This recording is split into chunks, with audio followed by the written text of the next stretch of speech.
I only have 6 teeth in my mouth. How do you chew? I gum everything. Really? So you don't eat steak? I do. There are certain foods that I eat that I have to cut in small pieces, and pretty much I just swallow them whole, just like a snake does. No, I'm sure you still get the nutrients. Yeah. So it's taken some time to get used to it, a different way of eating. So, you know, there are different things that change in my life because of my transformation, and eating is one of them. The hearing is another part. Everything is much louder to me now. Oh, really? Oh my God, yeah. Like, and whenever fires, like sirens and things go by, I just want to cover my ears and say, make it stop, make it stop. There's a lot of sirens in this. Yeah, there is. I have a female chest because I have that were developed through hormones. So they're natural. I love them so much. But I also have male down here. Only I had my removed last year, so I am a eunuch right now. If you see the pattern of what's going on, there's several stages of evolution. So my transformation is a metamorphosis, and I will reach the end stage as a full dragon when I have all my procedures completed, including a penectomy, which is coming, and it's coming off. Because I'm not going to get I'm just going to get a penectomy. So I will be a genderless dragon. That's what dragons are. What is your name? My name is Tiamat Legion Medusa. And you are?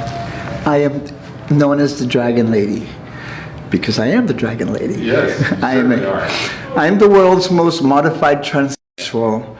I am an individual going through the process of 2 major transitions, life-changing transitions, life-forming transitions, and life-giving transitions.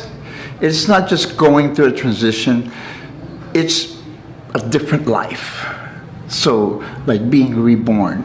I think of myself as being a real life example of being born again, because I am morphing through body modification into a human dragon. It's conceptual body art.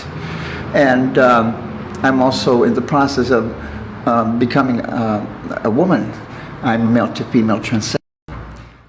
I decided when I just started my transition, which was it's 22 years ago, that I was going to live my life, do me, and if people didn't like it, and some people are really, really ugly, but a lot of people, like Los Angeles, has received me with open arms and welcomed me here. Where you're from? I'm from Houston, Texas. Houston, Texas. Yes. Okay. When I first got here, I was in the middle of Skid Row in a shelter because I ended up homeless. Oh my God. So for a month and a half. I can't imagine what that was. Oh my Lucifer! It was just. It was crazy. And so right now I'm on the outskirts of Skid Row, and it's great because I love where I am now. I lived a miserable childhood and early teen life and early adult life. And one of the reasons that life was miserable for me is because I was born in the wrong body. I was born in a boy's body, and everyone always treated me like a boy. I had to do boy things and act like a boy and pretend to like girls and all that, until I finally said, you know, and I was a teenager. I think I was a freshman in high school. And I said, you know what? I'm done with this. I don't care if I'm the only person in town that's gay. I'm going to be openly walk down the streets of the town, up and down, screaming at the top of my lungs, I'm gay! And this was a little town. There's ways to beat up in Texas. Oh yeah, I mean, this is like close to the Laredo, the Mexican-U.S. border at Laredo, Texas, and it's very male machismo down there. And here I was shouting that I was and I didn't give a damn who said what about So it. this is in your DNA. This is kind of who you are. To Yeah. push these buttons. Oh Anyway, yeah, right? yeah. So even as a child, you were doing it. Yes, yeah. I never hid it. I was never in the closet. Closets are for clothes and tennis shoes. Yeah. Interesting. Really. Well, I decided when I became HIV positive. I used to be a banker, and I became HIV positive, and I left the bank to take care of my health. And I almost, and while I was at one point, I decided I'm not going to live looking like a human. So I just started making my transformation because it's something I was wanting to do, and I figured that Did you think that you were dying? at Yes. that point? So Yeah. why not just do something crazy? Yeah, I'm going to do this my way. I decided I'm going to do this my way, and that's one of the reasons why it doesn't really bother me when people make fun of me or criticize me or whatever. Like, whatever. They don't know what you've been through. Yeah, they don't know what I've been through. This life made me what I am. No, something happened to you also when you were younger. I heard a story. You were something like this. Yes. At what Yes. age? What age was that? I was 18 years old, and I had just graduated from high school and left the little town that I grew up in and graduated from. I had just left. I had just graduated that year, and I came here that fall. And yeah, that's what had happened. But that's one of the many things in life that has made me who I am and what I am today. That's just one of the things, of the many things that have happened to me in life. Because I was raised to be obedient, and you meet someone and you fall in love and you're with them forever and ever. That's the mentality I grew up with. And so life dealt me some really rude awakenings along the way, along life. But what happened when I was 18 years old, I was like fresh from the sticks. I mean, I come from a little town. It's a town of 300 people, including the ranches, the outlying ranches from the little town. So it's a very, very tiny town. And so I came from that and went to a city of skyscrapers, and I'd stand there and I'd look up at the skyscrapers and I'd get dizzy. And I'm like, oh my God, what's going on here? This was Houston? Yeah, in Houston. So I didn't know that you couldn't trust just anyone.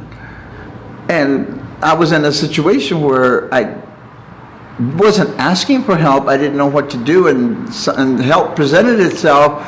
But little did I know that it was someone who would do me wrong, and ended up doing me wrong. But I don't even hate the people that did it. It was two guys, because I'm not them. I would be the first person to stand on the mountain and say, "Don't do what I've done." Did you ever have regrets? Oh, hell no. No? Did No. you wake up in the mirror and go, oh, fuck, I did that? No. Never. Good.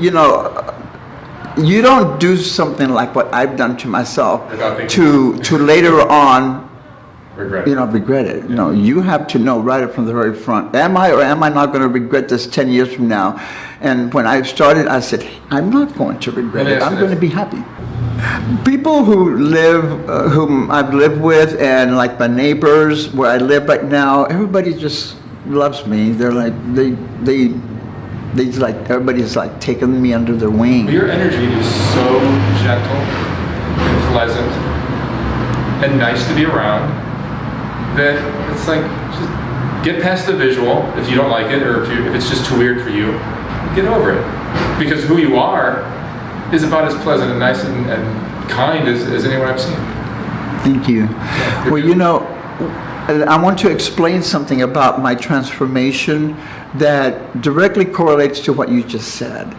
And that is, when I started this...